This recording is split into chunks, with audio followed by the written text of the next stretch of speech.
12 ঘণ্টা পর নিয়ন্ত্রণে এলো কেরানীগঞ্জের বহুতল ভবনের আগুন।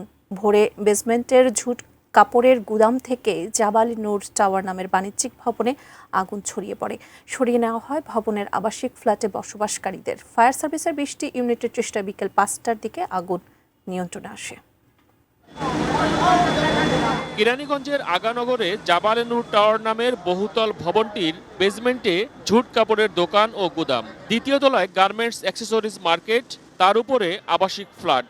শনিবার ভোর 5:30টার দিকে বেসমেন্টের ঝুট কাপড়ের গুদামে আগুনের সূত্রপাত। আগুন লাগার খবরে ঘটনাস্থলে পৌঁছায় ফায়ার সার্ভিস।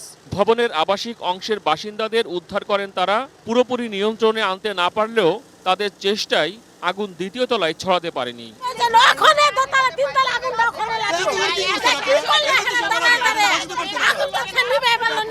দুয়ার কারণে মানুষ যে বৃত্তে যে মাল বাইর করবো এরকম এই ক্যাপাসিটি কার্ড ছিল না।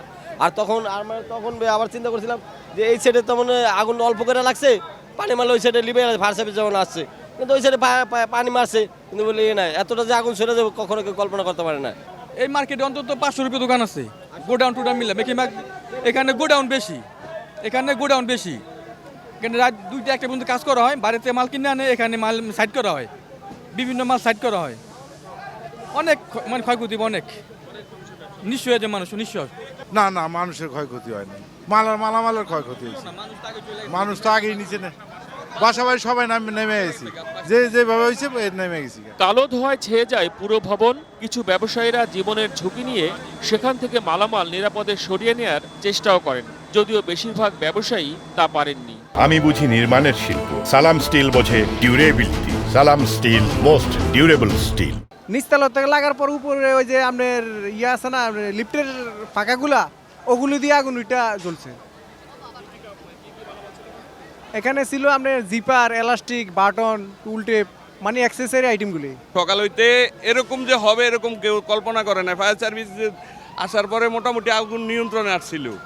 ইয়ার পরে যে 9টার পরের থেকে যে হবে এবার আগুনটা বাইরে গেলে, হ্যাঁ আগে খালি এক কোনায় ছিল, ওই আন্ডারগ্রাউন্ডের ওই কোনায়। জাবালে নূর টাওয়ারটি কয়েকটি ভবন নিয়ে গঠিত, তবে এগুলোর বেসমেন্ট একটি, সেখানে প্রবেশের পথও একটি। ফলে আগুন নেভানোর কাজে ফায়ার সার্ভিস কর্মীদের বেশ বেগ পেতে হয়। ধোঁয়াটা সব থেকে বেশি, যার কারণে কাজ করতে আমাদের বেগ পেতে হচ্ছে, কারণ এখানে ঝুট গোডাউন এবং এখানে অন্যান্য বিভিন্ন মালামালও রয়েছে। এই পরপর বিল্ডিংগুলি একটা সেম বেসমেন্ট, মানে বেসমেন্টটা একটা এবং বেসমেন্টেও দোকানপাট রয়েছে, যার কারণে আমাদের সময় লাগছে। আমাদের প্রত্যেকটা শাটারগুলি ভেঙে, ক্লপসেবল গেট ভেঙে কাজ করতে হচ্ছে। ফায়ার সার্ভিসের সঙ্গে ঘটনাস্থলে শৃঙ্খলা রক্ষায় কাজ করছে সেনাবাহিনী, বিজিবি ও পুলিশ সদস্যরা। মহসিন কবির, এটিএন নিউজ, ঢাকা।